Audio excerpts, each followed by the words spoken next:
Hello, AP Human Geography students. I hope you're having a good weekend. I hope you had a productive week. And I wanted to take the opportunity today to discuss with you how we are going to move further in Essential Unit 2 on population and migration. In fact, this is an important week because we will be finishing up our examination of population. And next week, we will move into looking at migration and how push and pull factors impact where people decide to live around the world. So let's go to the course page and let me present to you where we've been and where I hope for you to go within the next week. So I'm on the Essential Unit page, and I'm going to scroll down a little bit and talk about what you were doing last week. So last week in your examination of population, you looked at population composition and participated in creating some population pyramids. Hopefully by this point in time, you've been exposed to enough of them to gain a general understanding of what a population pyramid for a developed country looks like versus a developing country as you were presented with the demographic transition model. So it's important for you to be able to distinguish between stage 1, 2, 3, and 4 countries. In fact, stage 1 is really easy because there are no countries in the world that fall under that stage.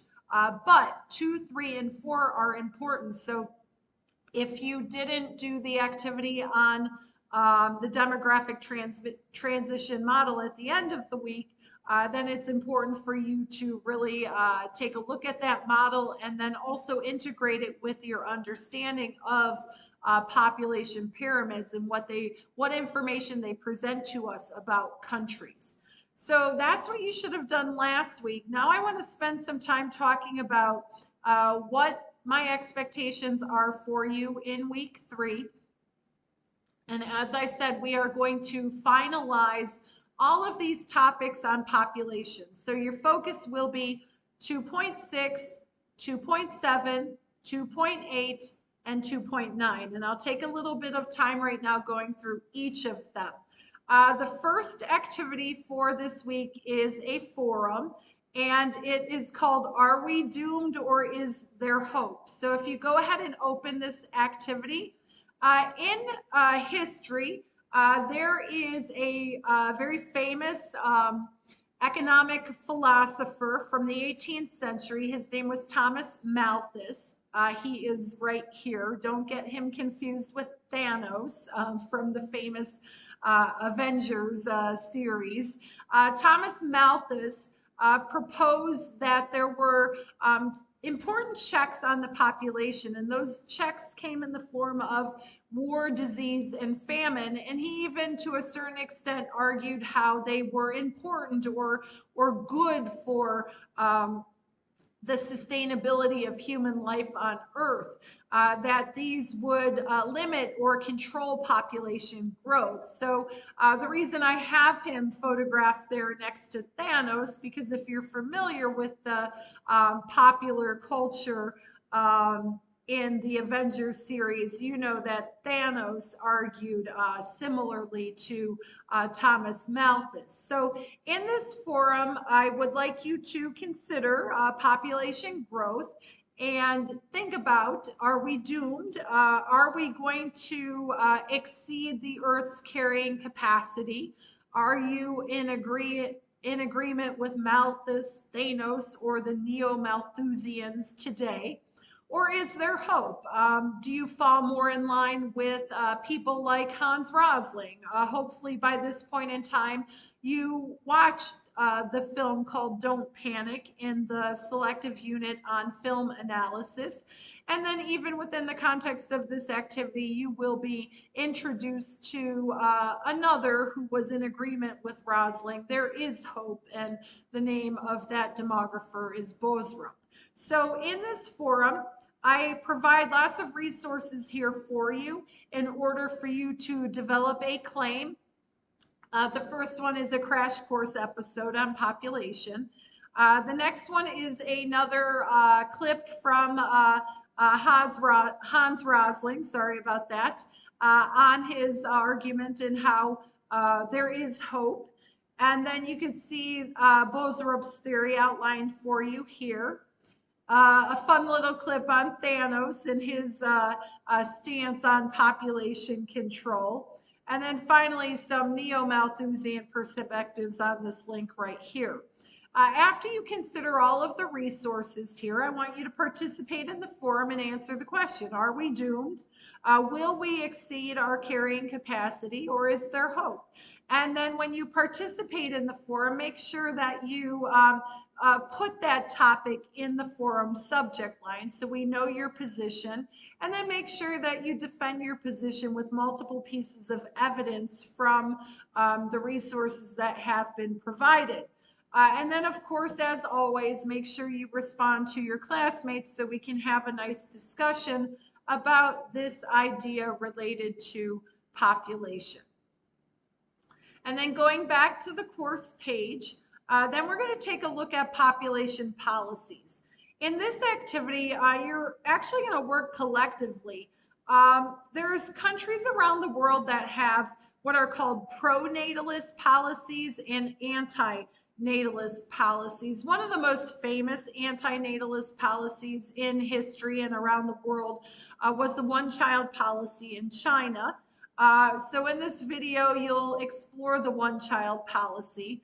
But then if you open this document found right here, so I'll open it for you.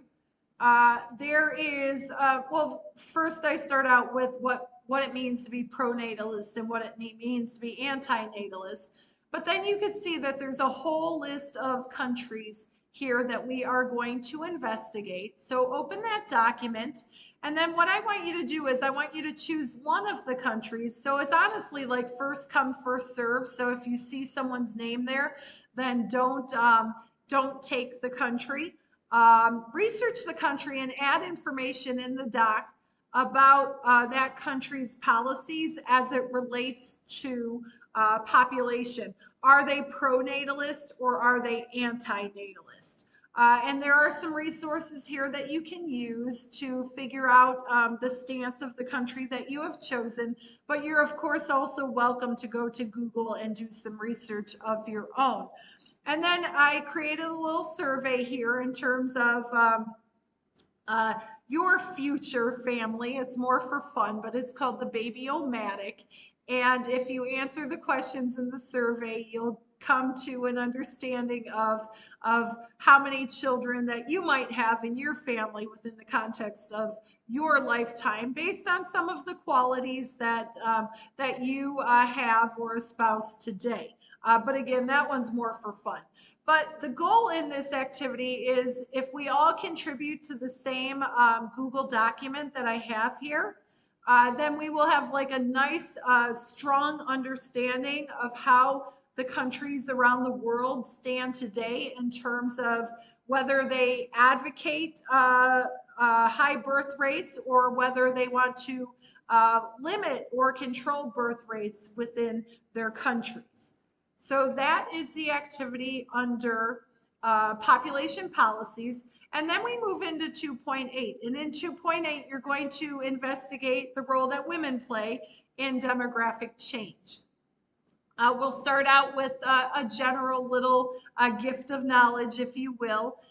So if you open up this, you'll watch a little video and answer some questions and examine some maps and take a look at how women impact population change. And then we'll go even further with this activity in women and demographics. And I opened this one up because we'll look at different regions of the world as they relate to high fertility regions versus low fertility regions. And then moving into the latter end of this activity, I yet again I'm dividing you up kind of like the prior activity.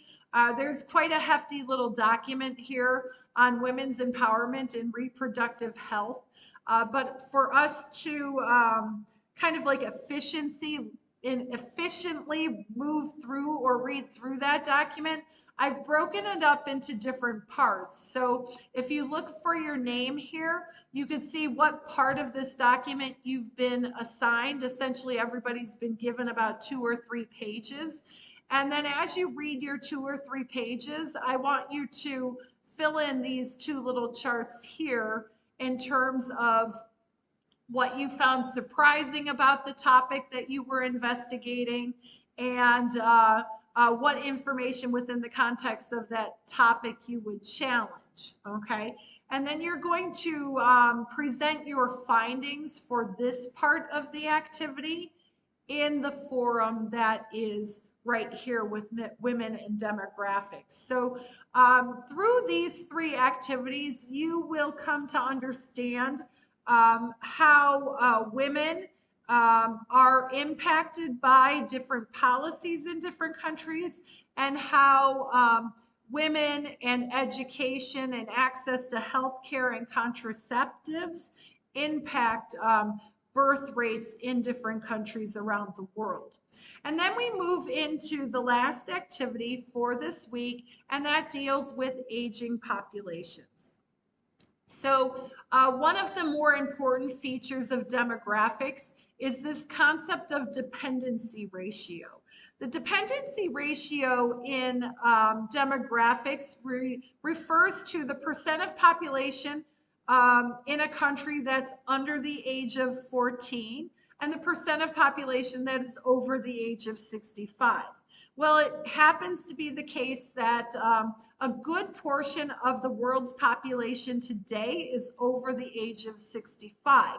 And in this activity, you are going to explore the implications of aging populations. So how will the world change as a result of a higher dependency ratio with the population over the age of 65?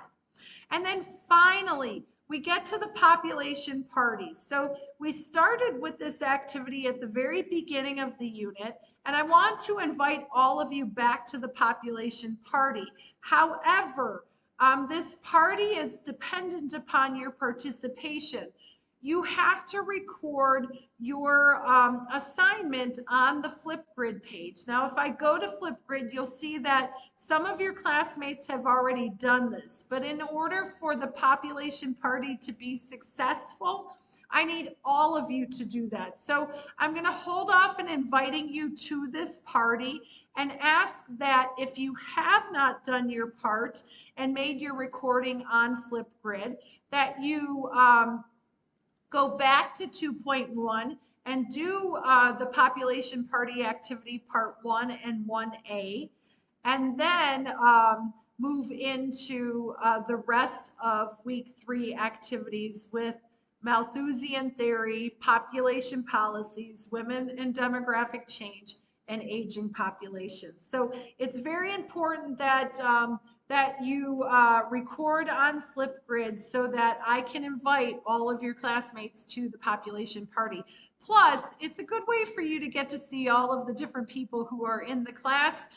For those of you who posted, I thank you. I enjoyed watching your recordings, and I think it should be an interesting project once we get the rest of them up there.